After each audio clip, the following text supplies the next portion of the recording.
Praise the Lord. Hallelujah. പ്രിയ സഹോദരങ്ങളെ, അങ്ങനെ പറഞ്ഞൊരു ശനിയാഴ്ചയായി. നമുക്ക് മറ്റന്നാൾ നമ്മുടെ 50 നോമ്പ് അല്ലെ വിഭൂതിയാണ്.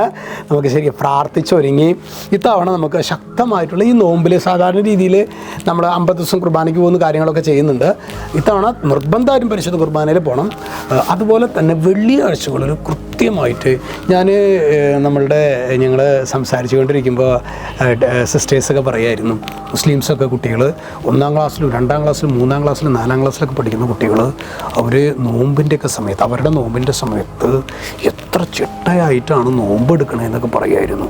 നമ്മുടെ കുട്ടികൾ വെള്ളിയാഴ്ചയെങ്കിലും ഒരു നേരമെങ്കിലും പ്രിയ സഹോദരങ്ങളെ നമ്മൾ ഭക്ഷണം ഉപേക്ഷിച്ച് പ്രാർത്ഥിക്കാനായിട്ട് പരിശീലിപ്പിക്കാത്തതിൻ്റെ പരിണിത ഫലങ്ങളല്ലേ നമ്മുടെ കുട്ടികൾ മുതിർന്നു വരുമ്പോൾ ഉണ്ടാകുന്ന അങ്ങനെ ഒരു ദൈവ മനുഷ്യ ബന്ധം ഇല്ലാത്ത വിധത്തിൽ അവർ അകന്നു പോകുന്നുണ്ടെങ്കിൽ കുഞ്ഞുനാൾ മുതൽ അവരെ പരിശീലിപ്പിച്ചിട്ടില്ല എന്നുള്ളതല്ലേ. അപ്പോൾ അതുകൊണ്ട് നമുക്ക് സാധിക്കുന്നിടത്തോളം കുട്ടികളെയൊക്കെ ഒരു നേരം ഫാസ്റ്റിംഗ് ഒക്കെ കൊടുത്ത് പരിശീലിപ്പിക്കാനായിട്ട് പരിശ്രമിക്കുക. ഹല്ലേലൂയ. യേശുവേ നന്ദി. വലുതായിട്ട് ഇതൊന്നും നമുക്ക് പരിശീലിപ്പിക്കാൻ പറ്റുകയില്ല. ഇന്ന് നമ്മൾ ധ്യാനിക്കുന്നത് അത് പുറപ്പാട് പുസ്തകത്തിലെ 40-ാമത്തെ അധ്യായം 37-ാമത്തെ തിരുവചനമാണ്. വചനം വെളിപ്പെടുത്താണ്, മേഘം ഉയർന്നില്ലെങ്കിൽ അത് ഉയരുന്ന ദിവസം വരെ അവർ പുറപ്പെട്ടിരുന്നില്ല. അതായത് നമുക്കറിയാം പഴയ നിയമത്തിൽ ദൈവത്തിൻ്റെ സാന്നിധ്യം അല്ലേ മേഘസ്തംഭമായിട്ടും അഗ്നിസ്തംഭമായിട്ടൊക്കെയാണ്. അപ്പോൾ മേഘം അവർക്ക് മുന്നേ ചലിച്ചില്ലെങ്കിൽ അതിൻ്റെ അർത്ഥം ദൈവത്തിൻ്റെ സാന്നിധ്യം അവർക്ക് ഇല്ല എന്നാണ്. അപ്പോൾ അതുകൊണ്ട് തന്നെ അത് ഉയരുന്നത് വരെ ദൈവത്തിൻ്റെ സാന്നിധ്യം തങ്ങൾക്ക് അനുഭവവേദ്യമാകുന്നത് വരെ അവർ വെയിറ്റ് ചെയ്തുകൊണ്ടിരുന്നു.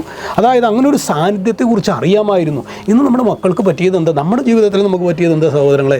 അങ്ങനെ ഒരു ദൈവത്തിൻ്റെ സാന്നിധ്യം നമുക്ക് അനുഭവിക്കാൻ പറ്റാത്ത വിധത്തിൽ ഇതെല്ലാം യാന്ത്രികവൽക്കരിക്കപ്പെട്ടു അല്ലേ.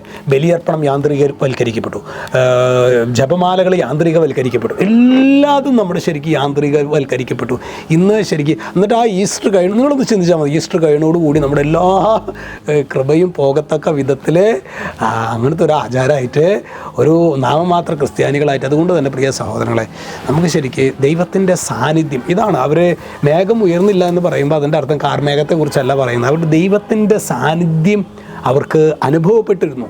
മേഘസ്തംഭത്തിലും അഗ്നിസ്തംഭത്തിലും ഒക്കെ അവർക്കത് അനുഭവപ്പെട്ടിരുന്നു. നമ്മുടെ ജീവിതത്തിലെ പരിശുദ്ധ കുർബാനയിൽ പോലും നമുക്ക് ആ സാന്നിധ്യം അനുഭവിക്കാൻ പറ്റുന്നില്ലെങ്കിൽ ആത്മീയ ക്യാൻസറിൻ്റെ 4th സ്റ്റേജിലേക്കൊക്കെ നമ്മൾ പ്രവേശിച്ചു എന്നാണ്. അതായത് ഒരു 10, 35, 40 വയസ്സാകുമ്പോഴേക്കും നമ്മുടെ ജീവിതം ശൂന്യവൽക്കരിക്കപ്പെട്ടതായി. നമുക്ക് ശൂന്യവൽക്കരിക്കപ്പെടുക എന്ന് പറഞ്ഞാൽ നമ്മുടെ ജീവിതം ശൂന്യമായി പോയി. അതുകൊണ്ട് പ്രിയ സഹോദരങ്ങളെ, നമ്മളതുകൊണ്ടാണ് ഈ ദൈവസാന്നിധ്യം നമുക്ക് അനുഭവപ്പെടാത്തത് കൊണ്ടാണ് നമ്മുടെ ശൂന്യമായി പോയി. 40 വയസ്സൊക്കെ ആകുമ്പോഴേക്കും മടുത്തുപോയി, അച്ഛാ ഫാമിലി വേണ്ട, അല്ലെങ്കിൽ എനിക്ക് ഈ ജീവിതം തന്നെ മടുത്തു എന്നൊക്കെ പറയുന്നുണ്ടെങ്കിൽ അതിൻ്റെ കാരണം ഈ ബന്ധം പഴയ മനുഷ്യർക്കുണ്ടായിരുന്ന അല്ലെങ്കിൽ നമ്മുടെ പൂർവികർക്കുണ്ടായിരുന്ന ഈ ദൈവ സാന്നിധ്യം നമുക്ക് മനസ്സിലാകുന്നില്ല, നമുക്ക് അനുഭവിക്കാൻ പറ്റുന്നില്ല, നമ്മളതിനായിട്ട് ആഗ്രഹിക്കുന്നുമില്ല. അതുകൊണ്ട് ഈ നോമ്പ് നമ്മൾ തിങ്കളാഴ്ച ആരംഭിക്കുമ്പോൾ നോക്കിയേ, നമുക്ക് ഒറ്റ ആഗ്രഹപ്പാടുള്ളൂ. അതായത് ഈശോയെ, എനിക്ക് ഈശോയുടെ സാന്നിധ്യം അനുഭവിക്കാൻ പറ്റണം. എപ്പോഴൊക്കെ?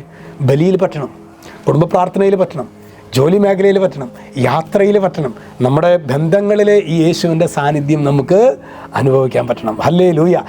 എനിക്കിഷ്ടമില്ലാത്തൊരു വ്യക്തിയായിട്ട് ഇടപഴകുമ്പോഴും അവനും ഈശോയുടെ മകനാണ്, അവളും ഈശോയുടെ മകളാണ് എന്നുള്ള കുറേ കൂടി ഉന്നതമായ ബോധ്യത്തിൽ നമ്മുടെ എല്ലാ സമസ്ത മേഖലകളിലും ഈ ഒരു ആത്മീയതയെ സ്പ്രെഡ് ചെയ്യാനായിട്ട് നമുക്ക് പറ്റത്തക്ക വിധത്തിൽ വേണം ഈ 50 നോമ്പ് ആരംഭിക്കാൻ തന്നെ കേട്ടോ. അതുകൊണ്ട് ഈശോ നമ്മെല്ലാവരെയും സമൃദ്ധമായിട്ട് അനുഗ്രഹിക്കട്ടെ. രക്ഷിതാവായ യേശുക്രിസ്തുവിൻ്റെ നാമത്തിൽ ആശീർവദിക്കുന്നു, ഇപ്പോഴും എപ്പോഴും എന്നേക്കും. ആമേൻ.